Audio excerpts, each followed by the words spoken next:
A palavra de hoje se chama O Caminho de Absalão. E lá em 2 Samuel, capítulo 15, nós temos um retrato de um instante aí da vida de Absalão, que nós vamos ler uma porção de versículos hoje. Mas eu quero começar essa noite dizendo, estava buscando em Deus essa semana o que ministrar, o que pregar à igreja, e percebi claramente de Deus que deveria ser falado hoje para nós como família da fé aqui sobre a história de Absalão. Então me dediquei bastante a estudar, a mergulhar e perceber neste momento que nós estamos vivendo que nessa história seria apropriado para que nós como igreja pudéssemos aprender e avançar. Em primeiro lugar, é muito importante você e eu percebermos que se alguma coisa aparece bastante na Bíblia, isso significa que nós temos que prestar atenção e algo Deus quer nos ensinar sobre isso. Alguns assuntos permeiam a Bíblia do início ao fim. Por exemplo, a questão da manifestação da presença de Deus nessa terra permeia a Bíblia do início ao fim. A questão da bênção e restauração sobre as famílias permeia a Bíblia do início ao fim. A questão financeira, das nossas práticas financeiras com Deus e com a sociedade, permeia a Bíblia do início ao fim. A questão de uma vida pela fé também é assim. São coisas que nós devemos ter muita atenção, porque são muito faladas na Bíblia. Mas às vezes alguns assuntos eles ganham uma porção grande em algum livro da Bíblia e também devem ter a nossa atenção. E eu não sei se você já percebeu, mas a Bíblia passa praticamente 6 capítulos de 2 Samuel falando da história de Absalão, em torno do reinado do rei Davi, mas falando de alguma forma da história de Absalão. Absalão é o filho de Davi que a Bíblia mais fala sobre, mas quando nós lemos a história de Absalão, nós percebemos que essa história não é muito boa, não é muito bonita, e nós não queremos ela como um modelo para as nossas vidas. Porém, ela nos ensina muitas coisas sobre caminhos que nós devemos evitar, caminhos que nós não devemos cair em tentação ou achar que são atalhos produtivos para as nossas vidas. Por isso hoje nós vamos falar sobre esse caminho de Absalão, ou a maneira que Absalão conduziu a sua vida, que era uma vida tão brilhante, era uma vida que tinha tudo para dar certo, mas acabou sendo uma vida que não conquistou nada e que acabou em morte precoce.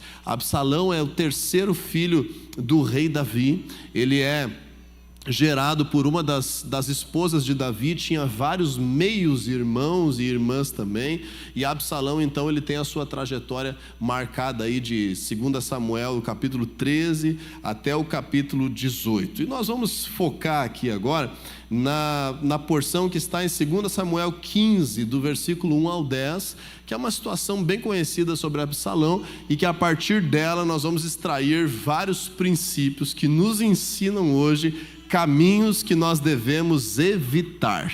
Então hoje é uma palavra diferente, é uma palavra peculiar em torno da vida de Absalão. Eu não sei por que Deus me direcionou a falar sobre isso hoje, mas certamente vai produzir frutos da sua glória, da sua presença e de transformação nas suas vidas. Você crê nisso? Então vamos ler juntos. A leitura já vai ser um pouquinho cansativa. São 10 versículos, 2 Samuel 15, do verso 1 até o 10. Eu vou ler na NVI, que diz assim: Algum tempo depois, Absalão adquiriu uma carruagem, cavalos e uma escolta de 50 homens. Ele se levantava cedo e ficava junto ao caminho que levava à porta da cidade. Sempre que alguém trazia uma causa para ser decidida pelo rei, Absalão o chamava e perguntava de que cidade vinha. A pessoa respondia que era de uma das tribos de Israel. E Absalão dizia: a sua causa é válida e legítima, mas não há nenhum representante do rei para ouvi-lo. E Absalão acrescentava: quem me dera ser designado juiz desta terra? Todos os que tivessem uma causa ou uma questão legal viriam a mim e eu lhes faria justiça.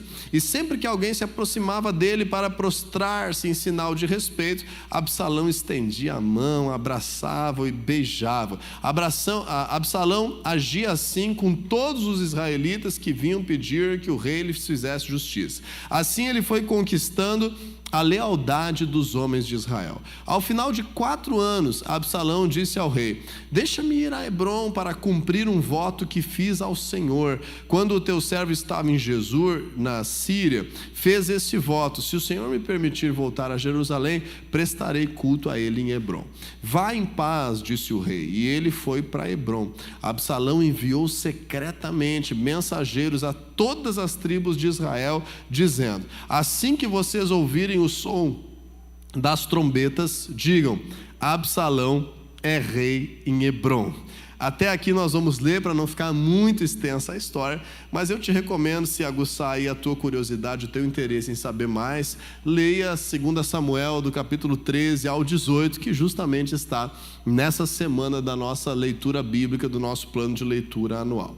Pessoal, nós vamos aprender hoje que Absalão é alguém que era filho do rei. Absalão é filho do rei Davi. Ele naturalmente era um líder. Absalão tinha muita influência, ele convencia rapidamente as pessoas, ele tinha um poder de persuasão e uma liderança natural. Então, Absalão também tinha uma outra característica importante de lembrar antes disso, que Absalão era um homem lindíssimo. A Bíblia fala que não tinha na época dele alguém mais bonito, mais de boa aparência do que ele. Então, Absalão tinha tudo para ser um grande candidato a ser sucessor do seu pai, que era o rei Davi. Tinha tudo para ter um futuro brilhante, incrível, para ser um grande líder na nação de Israel. Absalão tinha uma herança tremenda, tinha um propósito pela frente extraordinário, se ele escolhesse viver os caminhos da palavra de Deus. Contudo, nesse contexto de vida de Absalão, assim como todos nós temos todos os dias escolhas de viver baseado nos princípios da palavra de Deus ou de aceitar alguns atalhos que o mundo nos oferece. E essas escolhas, elas são refletidas no contexto da nossa família, no contexto do nosso trabalho, naquilo que nós fazemos como igreja, naquilo que nós fazemos planejando os nossos estudos, a nossa carreira, na forma como nós administramos o nosso dinheiro. Todos aqueles que creem em Jesus são parte do reino dele nessa terra e nos tornamos filhos de Deus. Então diga assim comigo: eu creio em Jesus e por isso faço parte do reino e sou um filho do rei. E quando você entende isso, nós todos podemos ser alguém que vai viver uma herança e ter um futuro incrível com propósitos de Deus, ou podemos ser algum Absalão por aí no reino de Deus. E eu quero mostrar para ti, a partir desse pequeno trecho que nós lemos aí, como que nós aprendemos com Absalão a evitar caminhos que de fato nos levam à morte, mesmo pertencendo ao reino de Deus. Caminhos que nos fazem tomar decisões erradas, mesmo pertencendo ao reino de Deus.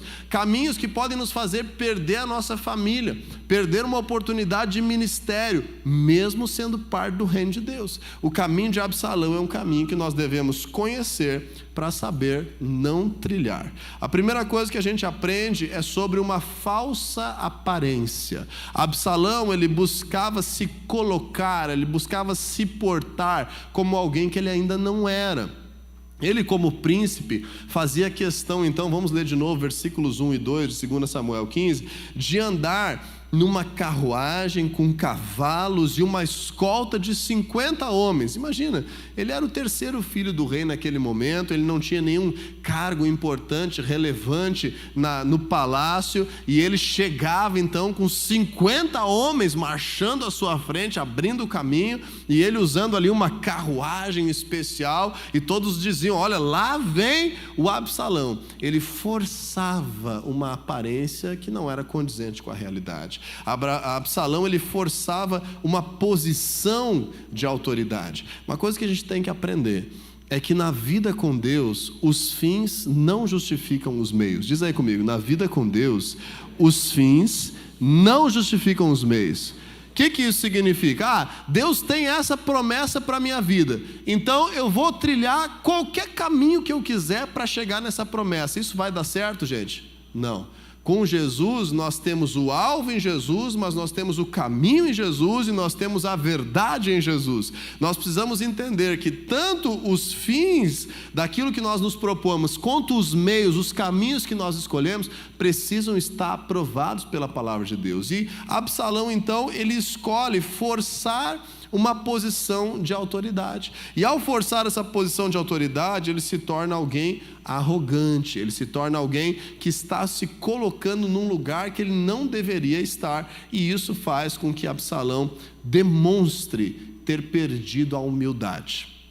E no reino de Deus, se nós fazemos coisas, nos colocamos de certa forma, falamos alguma coisa, o nosso coração expressa algo que demonstra que nós estamos orgulhosos, que nós estamos arrogantes, que nós estamos soberbos. Ah, porque eu tenho essa promessa. Ah, porque eu faço parte do reino de Deus. Ah, porque eu já fiz isso. Ah, porque eu ganhei esse reconhecimento. Ah, porque eu cursei isso aqui, eu estudei aquilo. Ah, porque eu tenho tanto dinheiro no banco. Ah, porque tem 2 mulheres dando em cima de mim. Qualquer coisa que a gente ache que nos faz ser mais do que alguém, nós estamos nos tornando presunçosos. E aí o que a palavra de Deus diz em Tiago 4,6, que Deus resiste aos orgulhosos, Deus resiste aos soberbos, mas concede graça aos humildes.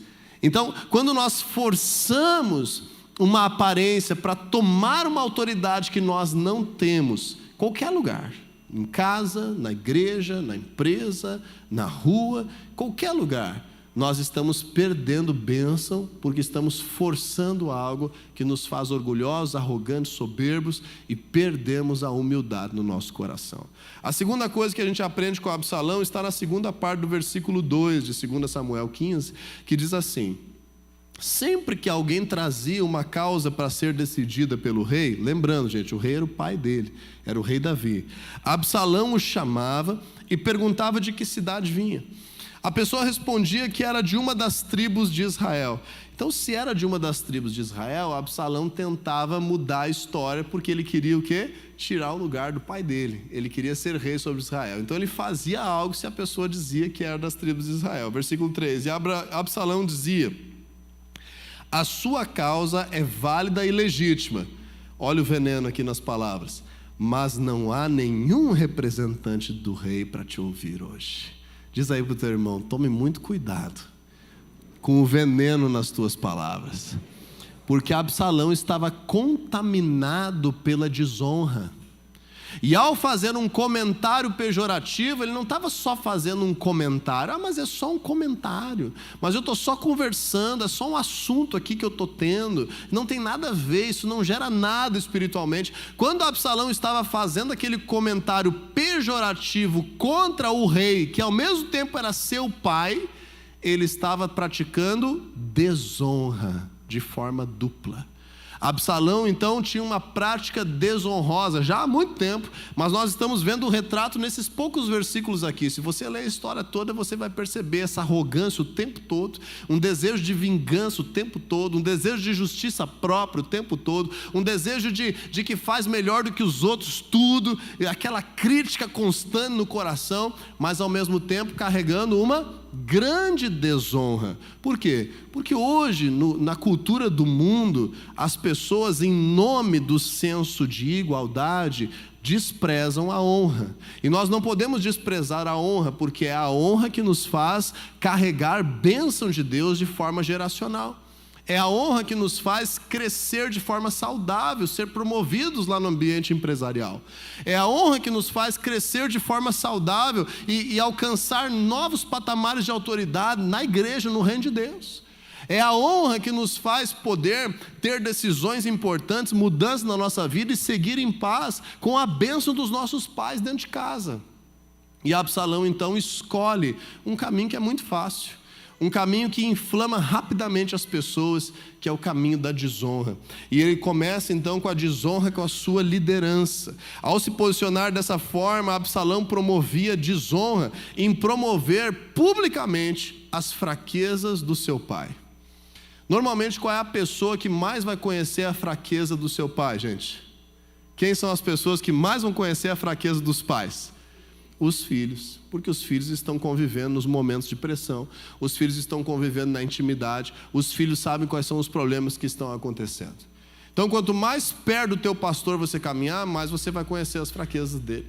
Quanto mais perto do teu líder de célula você caminhar, você vai conhecer as fraquezas dele. Quanto mais perto dos teus pais naturais você caminhar, você vai conhecer as fraquezas. Do teu chefe, você vai conhecer as fraquezas. E aí, qual que é a nossa tentação? Deus nos dá a oportunidade de nos aproximarmos das pessoas que têm posição de autoridade, para que nós venhamos crescer, para que nós venhamos amadurecer rápido, para que nós venhamos caminhar em discipulado, para que nós venhamos colher novos frutos. E o que o diabo faz? Coloca ali uma posição crítica dentro de nós, que nos faz nos tornar desonrosos, e quando nos tornamos desonrosos, automaticamente perdemos a oportunidade de ser abençoados. Tome cuidado com a desonra. E a desonra é expressa em palavras, a desonra é expressa em atitudes, a desonra é expressa em desobediência, a desonra é expressa em desprezar, nada a ver isso aí, não é bem assim, isso aí nada a ver. A desonra nos faz tratar com igualdade aqueles que têm autoridade. Quando nós fazemos isso, nós recaímos no segundo erro de Absalão de desonra, que está no versículo 4. E diz assim em 2 Samuel 15:4. E Absalão acrescentava: quem me dera ser designado juiz dessa terra? Todos os que tivessem uma causa ou uma questão legal viriam a mim, e eu sim lhes faria justiça. Se fosse eu o dono da casa, se fosse eu o líder da célula, se eu fosse o chefe desse setor, mas se eu fosse o dono dessa empresa, se eu fosse o técnico da seleção, se eu fosse o prefeito da nossa cidade, se eu fosse o presidente do Brasil, meu Deus, o Brasil era o Japão já, o Brasil, meu Deus do céu, se fosse eu, desonra nas palavras, porque assim nós estamos dizendo, a pessoa que está na posição de autoridade não sabe, quem sabe sou eu. E Absalão expressa isso de uma forma a não indo lá falar para o seu pai: olha, pai, tem um monte de gente passando lá, eu estou vendo lá, o que o senhor acha da gente ter alguma estratégia nova para conseguir alcançar todas as pessoas? Não. Não fala nada diretamente para o pai, fala nas costas do seu pai. E vai agora inflamar o coração das pessoas. E o que aconteceu ali no versículo 4? Ele dizia assim: quem me dera, olha, se eu fosse teu juiz, tu ia voltar para casa hoje com essa causa resolvida. Se eu fosse aqui, quem tem autoridade aqui, as coisas seriam diferentes. E assim ia inflamando, a desonra inflama. A desonra é como um veneno que se contagia e vai contaminando o ambiente e gera um sentimento dentro de nós que a gente fica cego depois. A desonra gera um sentimento de que eu sempre faria melhor do que está sendo feito, julgando sempre as decisões de qualquer pessoa de autoridade na minha vida. Você quer saber se você está sendo desonroso? É só você se analisar agora, fazer uma reflexão. O que o seu líder fala, você sempre aceita ou critica? O que o seu pai fala, você aceita ou critica? O que o chefe fala, você aceita ou primeiro critica? Quando Absalão ele expressa essa desonra, a gente começa a perceber por que ele não viveu dias de glória como o rei de Israel. Por que ele teve uma morte precoce dos seus sonhos, da sua vida, da sua descendência? Por que Absalão escolheu caminhos errados, apesar de ser um grande líder, de ser um homem admirado por tantas pessoas? E o terceiro erro do caminho de Absalão está descrito no versículos 5 e 6. Diz assim: e sempre que alguém se aproximava dele para prostrar-se em sinal de respeito, lembra, gente, Absalão é um príncipe. Absalão tinha autoridade, tinha nobreza. As pessoas chegavam de longe, viu? Olha, o filho do rei, iam lá honrá-lo, iam lá se prostrar em sinal de respeito. O que ele fazia? Absalão estendia a mão, abraçava e beijava. Absalão agia assim com todos os israelitas que vinham pedir que o rei lhe fizesse justiça. E assim, o que diz aí na palavra de Deus? Ele foi conquistando a lealdade dos homens de Israel. E no longo prazo, ao longo de 4 anos, Absalão criou uma fama por toda a terra. Porque é muito fácil. Ele não precisava fazer nada. Ele não precisava resolver problema nenhum. Ele não precisava se comprometer com ninguém. Era só ficar perto da porta da cidade, dizendo que se fosse ele, então assim, vem cá que eu vou te dar um abraço, vem cá que eu vou te dar um beijo, vem cá. Mas se eu fosse o rei, teu problema ia ser resolvido. Que pena, né? Vai lá que não tem ninguém para julgar a tua causa. E assim Absalão caiu no erro da bajulação. Diz aí para o teu irmão, cuidado com a bajulação. E o que é a bajulação, gente? A bajulação é quando nós vamos lisonjear, elogiar alguém, mas a intenção do nosso coração é obter uma vantagem. Qual a diferença da bajulação para a honra? Porque as duas coisas nós estamos lisonjeando alguém. As duas coisas nós estamos publicamente reconhecendo alguém. A diferença da bajulação para a honra é que na bajulação eu estou fazendo isso para que eu ganhe uma vantagem, eu seja promovido. E na honra eu estou fazendo isso para demonstrar que eu estou em segundo lugar. Quando eu bajulo, eu estou querendo me aproveitar da situação. Quando eu honro, eu estou querendo me diminuir na situação, mostrando a minha humildade. Honra é um princípio da palavra de Deus. Bajulação é um princípio das trevas. Quando a gente aprende isso, a gente aprende com Absalão, de que, logicamente, né, não tem problema nenhum em abraçar e cumprimentar as pessoas, mas a gente vê que essa era uma falsidade, era uma intenção por trás de ganhar o coração das pessoas para poder usurpar o reino do seu pai. Como é que a gente sabe isso? Porque daí no versículo 7, a palavra de Deus diz assim: ao final de 4 anos, Absalão disse ao rei: deixe-me ir a Hebrom, que era outra cidade, pessoal, para cumprir um voto que fiz ao Senhor. Quando o teu servo estava em Jesur, na Síria, fez esse voto, porque Absalão morou 3 anos em Jesur, que era outra cidade, justamente porque ele tinha matado o meio-irmão dele, porque o meio-irmão dele tinha estuprado a irmã dele, e aí ele matou então de forma também errada, e o rei ficou irado, e ele fugiu para a cidade de Jesur, e ficou lá até passar a fúria do rei contra ele, e agora então ele volta, e ele diz ao rei: quando o seu servo estava em Jesur, versículo 8, na Síria, fez esse voto: se o Senhor me permitir voltar a Jerusalém, prestarei culto a ele em Hebrom. Olha só, olha o pitbull agora na frente do seu líder, que nem um gatinho. Na frente do rei: mas é que eu tenho que fazer um sacrifício, porque quando eu estava lá, eu chegava a orar para Deus para os dias que eu queria voltar aqui para a sua cidade, Senhor, deixa eu ir lá sacrificar. Tu conhece essa situação ou não? Coração errado, dominado pelo mal. E aí quando está dominado pelo mal, fala meias verdades. Nós falamos hoje aqui que um pouquinho de infidelidade é infidelidade. E um pouquinho de mentira em meio a um monte de verdade, o que é? Mentira.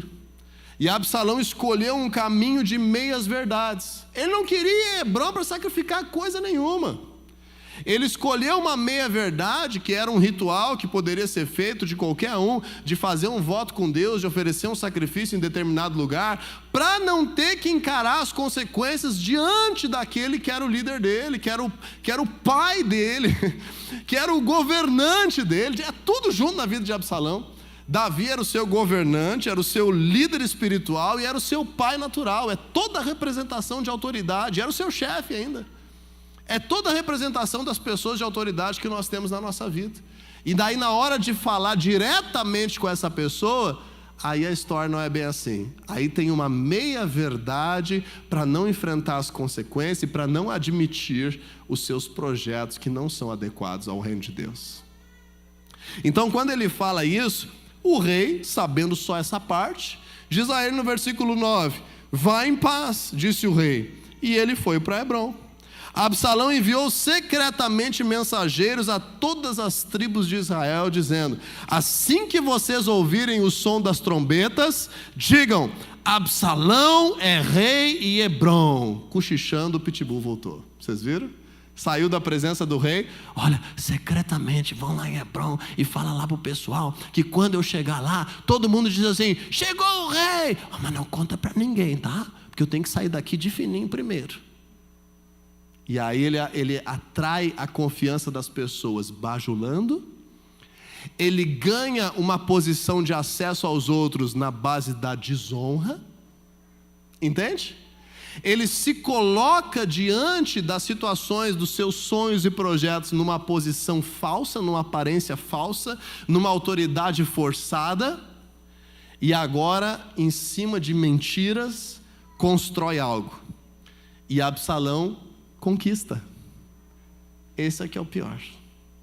Você consegue conquistar coisas na igreja, na empresa, na família, na sociedade, na política, de forma errada, mesmo sendo um crente em Jesus. Esse é o problema. Dá certo por um tempo. E Absalão então é proclamado rei em Hebrom. E vem os mensageiros correndo para Davi e dizem a ele: Davi, sai de Jerusalém, porque senão Absalão vai vir para te enfrentar pessoalmente. Mas Davi é diferente. Davi é obediente à palavra de Deus, Davi é honroso, e Davi sabia que ele estava fazendo isso por imaturidade, e tinha total condição de assassinar o seu filho com um estalar de dedos. E ele sai de Jerusalém para preservar a vida, que era um princípio muito mais importante.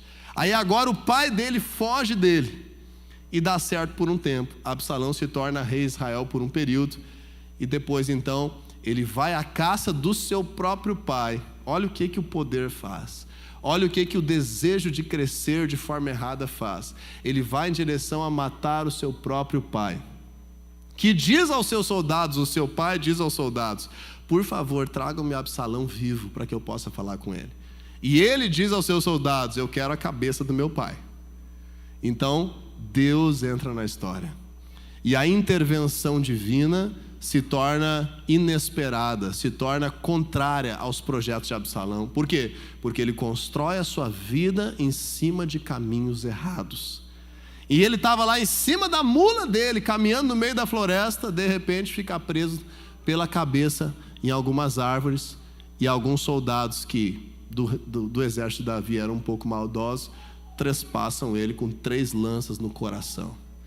E Absalão é um jovem de boa aparência, um grande líder, um herdeiro do reino, tinha propósitos extraordinários, tinha uma vida abundante pela frente, e morre. E eu estava meditando sobre isso, e certamente uma coisa nós podemos aprender: quando nós vivemos na luz, nós precisamos viver na verdade. A verdade por vezes nos causa prejuízos imediatamente, mas a longo prazo sempre vai nos causar bênção. A honra às vezes não nos faz crescer na hora que nós queríamos, mas ao longo de uma vida vai nos elevar a patamares extraordinários.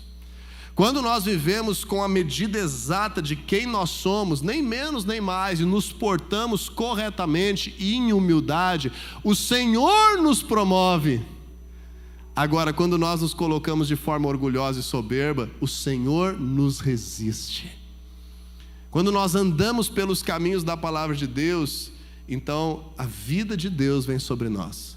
Quando mesmo dentro do reino de Deus nós escolhemos os caminhos de Absalão, aceitando atalhos desse mundo, dos projetos de trevas, da ganância do nosso coração, é a morte que nós temos que enfrentar. Então o caminho de Absalão sustenta uma falsa aparência, pratica a desonra intencionalmente, bajula as pessoas para atingir os seus interesses pessoais e acostuma-se com meias verdades para não ter que enfrentar a consequência dos seus atos. Mas como é que Deus vê tudo isso, gente? Se a gente voltar a um livro da Bíblia agora para terminar, em 1 Samuel capítulo 16, nós vemos o que fez Deus escolher o pai de Absalão para ser rei. O que fez Deus escolher Davi como rei? O profeta Samuel chega na casa de Jessé. Jessé coloca os seus filhos todos, dos mais velhos e fortes e habilidosos em diante, em ordem. Davi nem é chamado. Sem uma aparência falsa, vem direto do campo onde estava pastoreando as ovelhas do seu pai. Honrosamente com os seus irmãos, mesmo depois de ser ungido rei, honrosamente lida com o rei atual, mesmo sabendo que seria o novo rei. Rejeita a bajulação dos seus seguidores que diziam: é agora, o Senhor entregou Saul nas suas mãos, vai lá e mata ele. Eu não vou levantar a mão contra o ungido do Senhor, dizia Davi. E rejeitava o ambiente de bajulação. E quando tinha que enfrentar as consequências, Davi falava a verdade. falava a verdade. No momento que ele não falou a verdade, ele teve uma experiência que quase perdeu a sua vida e o seu ministério completamente. Davi foi um homem segundo o coração de Deus para ser escolhido rei. Então em 1 Samuel capítulo 16, versículo 7 diz assim: o Senhor, contudo, disse a Samuel, que era o profeta que estava escolhendo o próximo rei, que seria Davi, o pai de Absalão: não considere a sua aparência nem a sua altura, pois eu o rejeitei. O Senhor não vê como o homem vê a aparência, mas o Senhor vê o coração. O homem vê a aparência, mas o Senhor vê o... Vamos dizer junto essa frase inteira? 2, 3 e... o homem vê a aparência, mas o Senhor vê o coração. E isso fez Davi, que ainda nem era casado, jovem ainda, antes de Absalão nascer, ser ungido pelo profeta Samuel como rei. E Davi teve uma longa espera, de aproximadamente 13 anos, para ser de fato rei, depois de ser ungido rei. Por quê? Porque ele caminhava em honra, ele caminhava sem uma falsa aparência, ele caminhava servindo na sua vida a Deus e às pessoas de autoridade ao seu redor. Davi foi um homem que Deus escolheu não por causa de alguma coisa extraordinária externamente, mas alguma coisa extraordinária que Deus viu no coração dele. Que Deus possa ver algo extraordinário no nosso coração. Que Deus possa ver algo extraordinário nas tuas intenções. Que Deus possa ver pureza na minha mente, nos meus olhos, no meu coração e nos teus. Que Deus possa verificar o fruto dos nossos princípios, pelas nossas ações, pelas nossas palavras, pela forma como nós nos posicionamos na vida, e que nós não venhamos a aceitar o caminho de Absalão, de uma falsa aparência, desonra, bajulação, meias verdades, só para poder conseguir o que quer mais rápido e perder ainda mais rápido. Porque o Senhor, o nosso Deus, Ele resiste aos soberbos, Ele resiste aos orgulhosos, mas Ele concede graça aos humildes.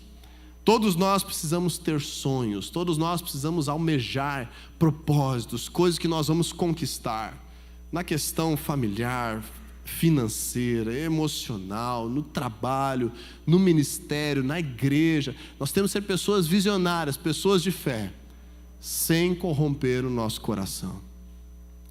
Que o Senhor possa olhar para o nosso coração e dizer: esse é um homem segundo o meu coração, essa é uma mulher segundo o meu coração. Mesmo que as pessoas ao teu redor digam: mas tu é bobo, tu é idiota, tu está sendo trouxa, isso aí todo mundo faz, por que tu não está fazendo? Mas tu não vai ter vantagem nisso mesmo? Eu não acredito que tu não vai levar essa mulher para a cama, eu não acredito, está te dando mole. Eu não acredito que tu não vai ganhar esse dinheiro, vai dar para o governo esse imposto, mas tu é otário. Esse é o princípio do mundo, que leva à morte ali na frente.